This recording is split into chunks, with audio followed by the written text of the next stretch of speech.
address us. Mr. Speaker, honorable members, all good night.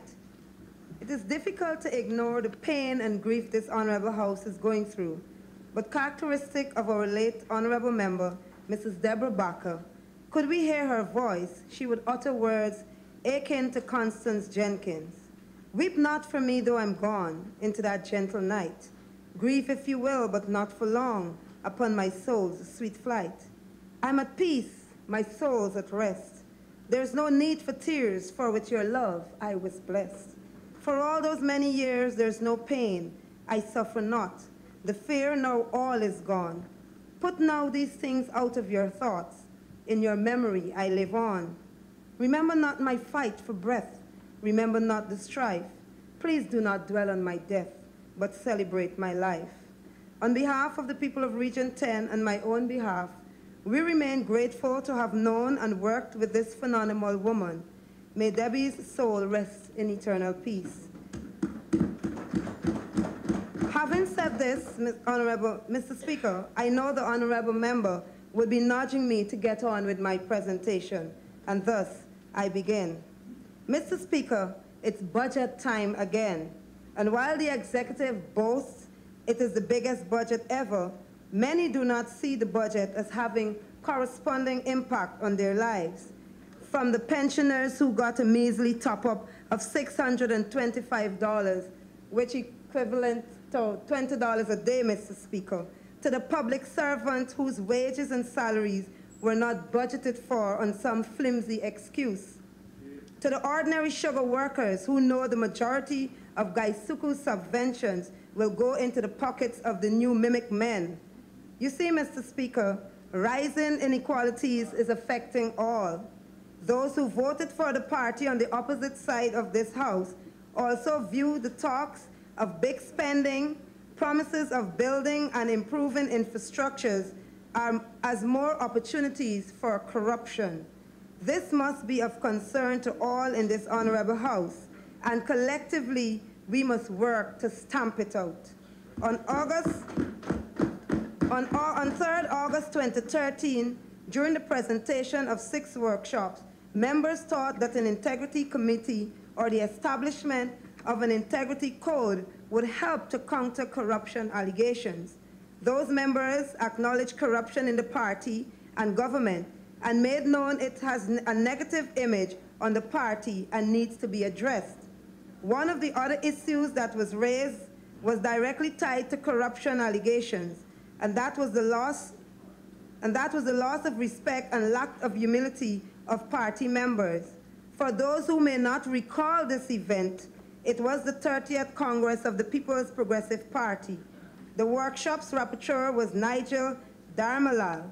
Should honorable members need further reading on this rendering, it can be found in the 4th of August 2013 Stabrook News article entitled PPP Workshop Acknowledges Corruption.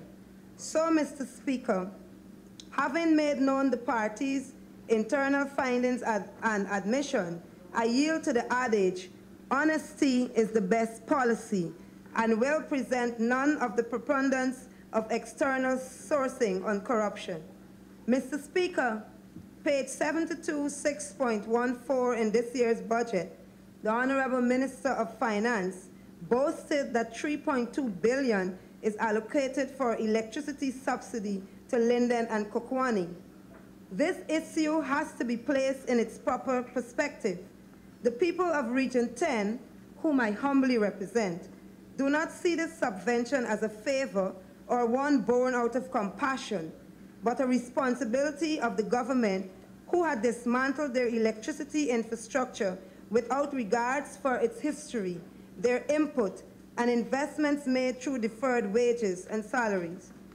May this House be reminded, this continuity has not been without the shedding of innocent blood, sweat, and tears, loss of 3 innocent lives, namely Ron Somerset, Shamroy Boye, and Alan Lewis. May their souls rest in peace.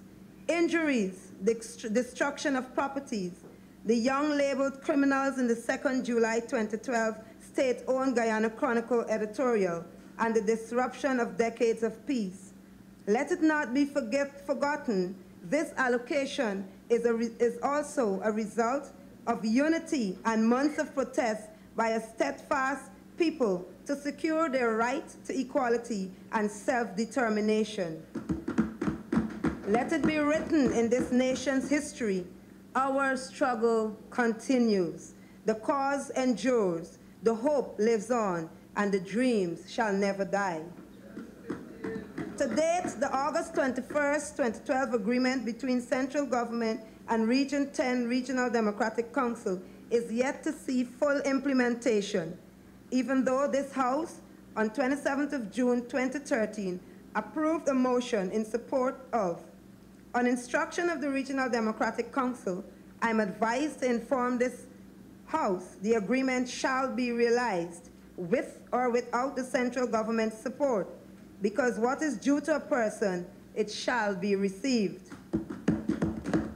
Attention is drawn to the region's determination of an economic plan, which would have factored it into the terms of reference C, to which I quote, review Linden and Region 10's facilities and capacity for food self-sufficiency, and to the extent feasibly develop a plan for self-sufficiency as part of the regional development plan, unquote.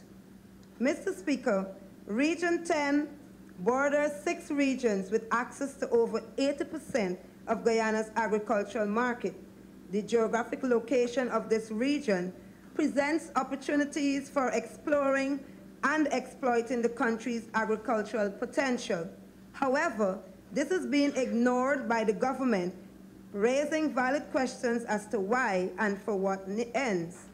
The region's potential for massive production of crops and livestock production exists, and it is validated by Go Invest and other companies which have noted that vast untapped opportunities which exist in the intermediate savannas of the region for the production of beef, milk, mutton, citrus, corn, cashew nuts, legumes, peanuts, soybeans, dairy products, and orchard crops.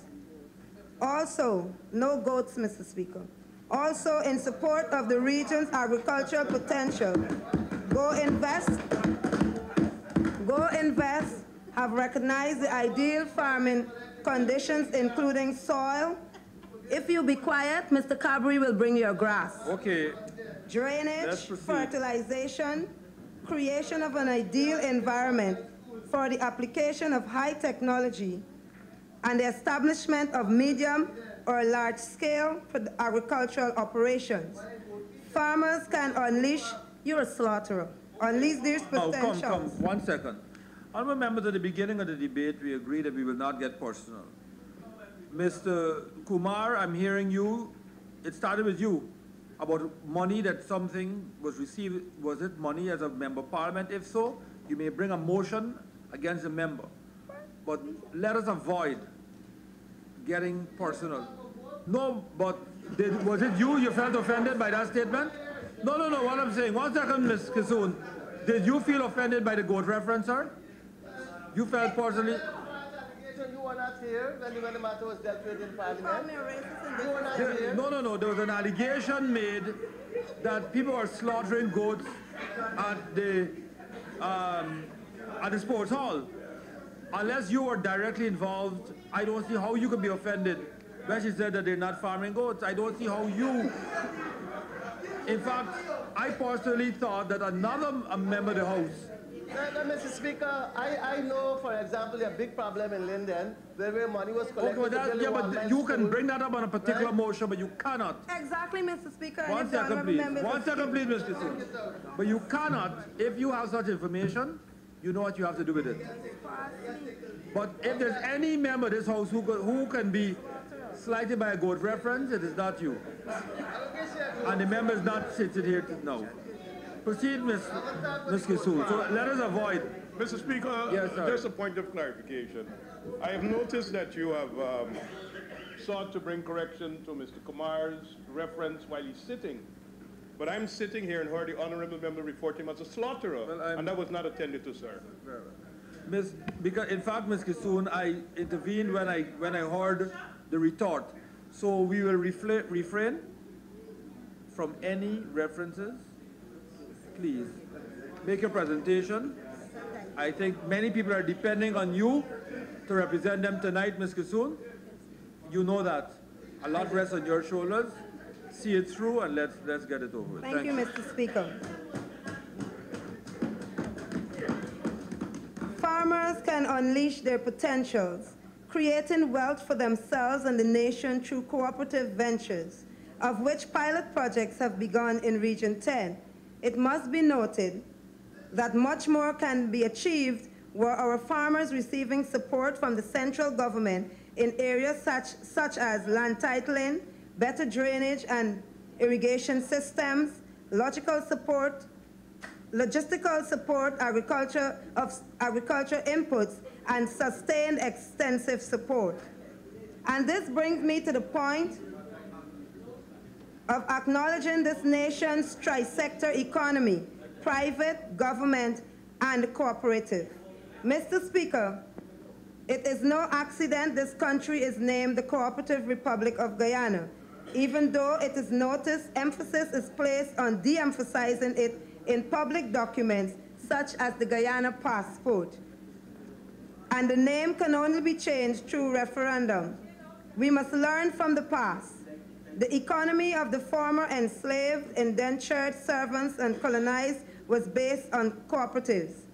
And since these groups represent the masses in our society, cooperatives has a major role in the acquisition of assets and self-determination. The responsible Honorable Minister of Labor, Dr. Nanda Gopal, is reminded as Guyana Chronicle of 23rd December 2013 carried his views, and I quote, "We cannot wish away cooperatives. He said that the assets of the cooperative movement at the moment amounts to nearly $15 billion.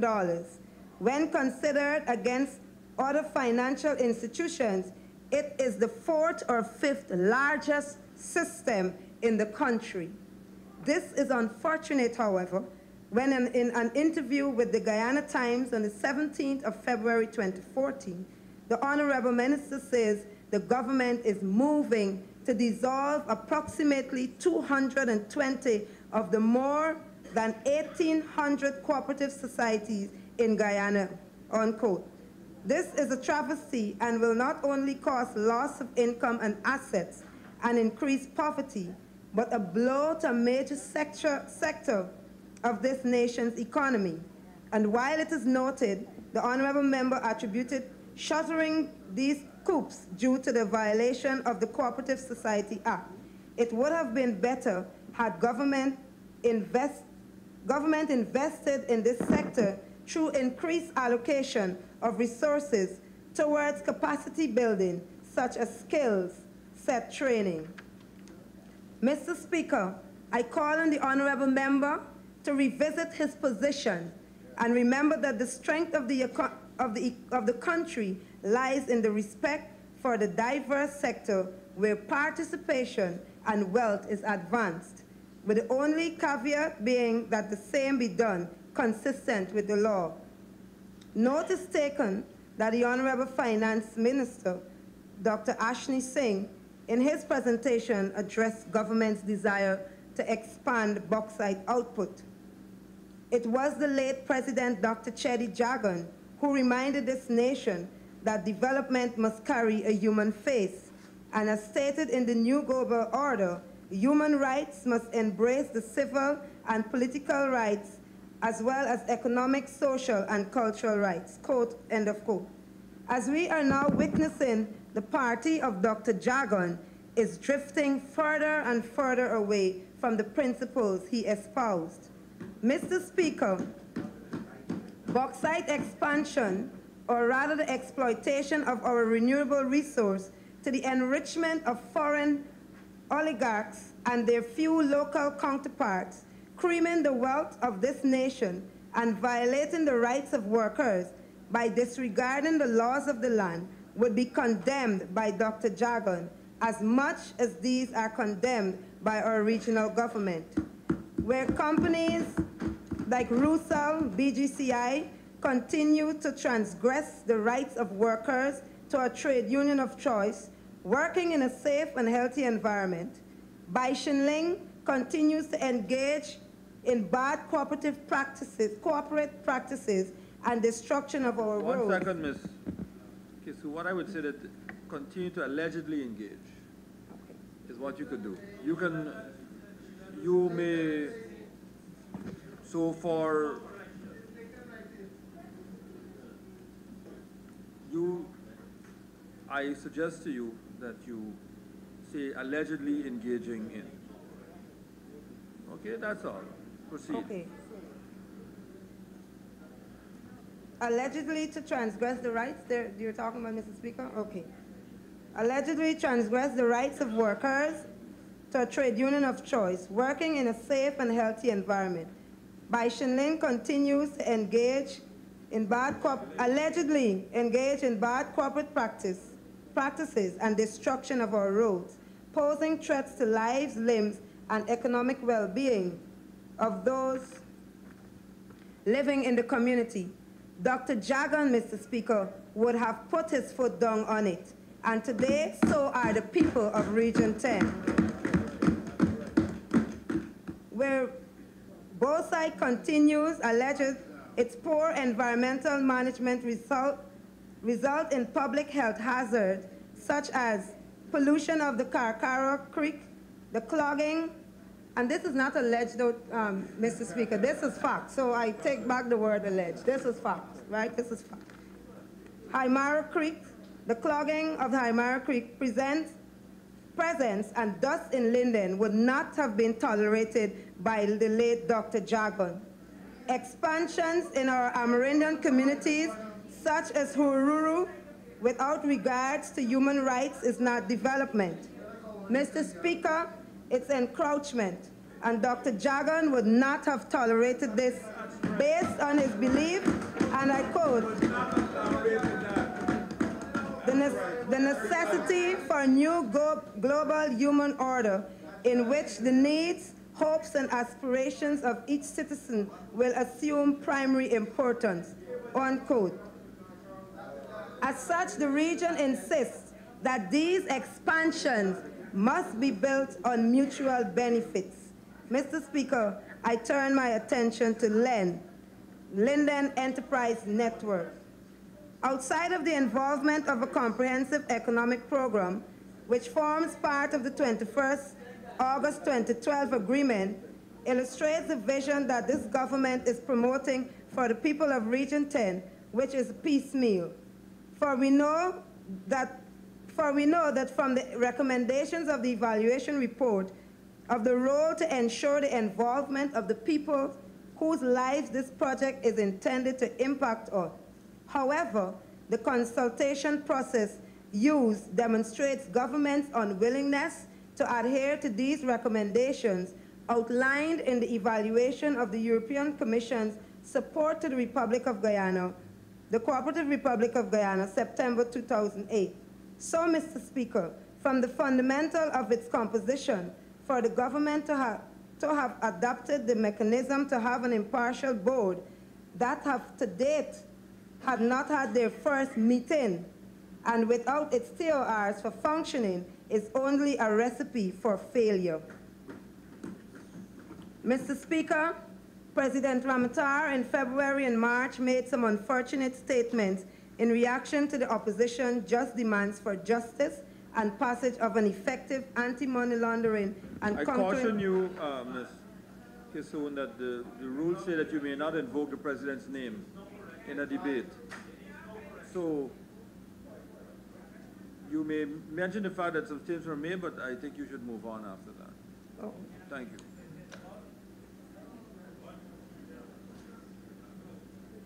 We on this side of the House have been called unreasonable and unpatriotic. For the record, it is not unreasonable or unpatriotic to ask that existing laws and agreements be enforced. It is not... Ms. Kissoon, you require an extension of, 5 minutes to conclude your presentation. Okay. Mr. Speaker, I move that the member be given 5 minutes to conclude her presentation. Thank you. Please proceed. Thank you, Mr. Speaker. It is not unpatriotic or unreasonable for party comrades, for the presidents or for the PPP party comrades in August 2013 to call for the stamping out of corruption and creation of a system to ensure integrity. It is a coming together of diverse forces in the most reasonable and highest form of patriotism to call on the PPP to stamp out the regressive management of the nation's affairs. Mr. Speaker, in deference for protocol, an appeal is being made to fellow Londoner, the Honorable Samuel Hines, leader of government business in this House, to relay to His Excellency our concerns. Though the honorable colleague and I are on opposite sides of this House, I am sure he will agree with me. When Londoners believe in something, we put our all into it. Not even police brutality or an uncaring government can douse the spark in our spirit or slow the stride in our steps in the march for decency, justice, and fair play. The people of Region 10 witness daily in almost every infrastructure the government touches. For instance, there continues to be substandard works in the Phase 3 Amelia's Ward area, where so far 80% of recently done roads have already shown signs of deterioration, and in some cases collapsed. $6 to $9 million was misused through sloppy patchworks done on the Linden-Soesdijk Highway, which sees an approximately daily traffic of 25,000 persons and hundreds of vehicles, resulting in the same being brought to the responsible minister's attention by the Regional Democratic Council, Region 10.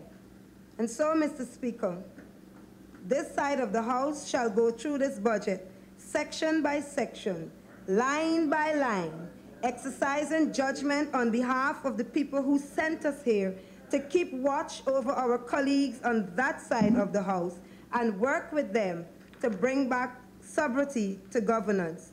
We shall cut the fat and ensure the health of the cats is a duty we hold sacred.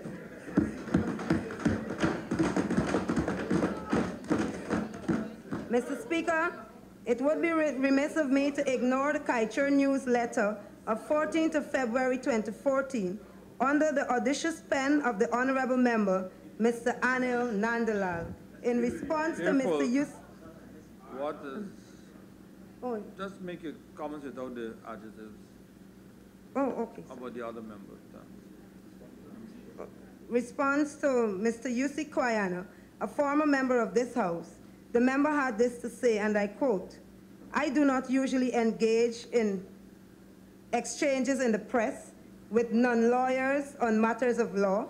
I extend this rule to some lawyers as well when the content of what they espouse is devoid of legal scholarship. To the extent that the Constitution, the voice of the people, expressly or by implication, inhibits these representatives, they are restrained from acting. This is precisely why the Constitution is supreme and not the National Assembly," unquote. Mr. Speaker, the equalizer here is that we are all lawmakers, lawyers and non-lawyers alike. And if the Constitution written, pursued and approved by fellow former lawmakers tell us at Article 13 that the principal objective of the political system requires involvement in decision-making on matters that directly affect our well-being, Article 165(1) says the National Assembly may make rules to govern its behavior consistent with the Constitution, and Article 1712A2 says we can reduce any charge on the consolidated fund, then so shall it be. This House must not shirk from its responsibility to ensure fiscal discipline, accountability, and equitable national development by utilizing the tools at our disposal. As an experienced teacher, I can attest that failure to institute discipline results in delinquency and can be detrimental. In children, it leads to all sorts of antisocial and unproductive behaviors. In adults, it is worse. As chair of this assembly, Mr. Speaker, yours is the task to preside over the administration of discipline, and acknowledgement is taken of your desire not to relinquish it with the move to the Court of Appeal to challenge the ruling by Acting Chief Justice Ian Chang in the 2012 budget cuts. Mr. Speaker, I thank you.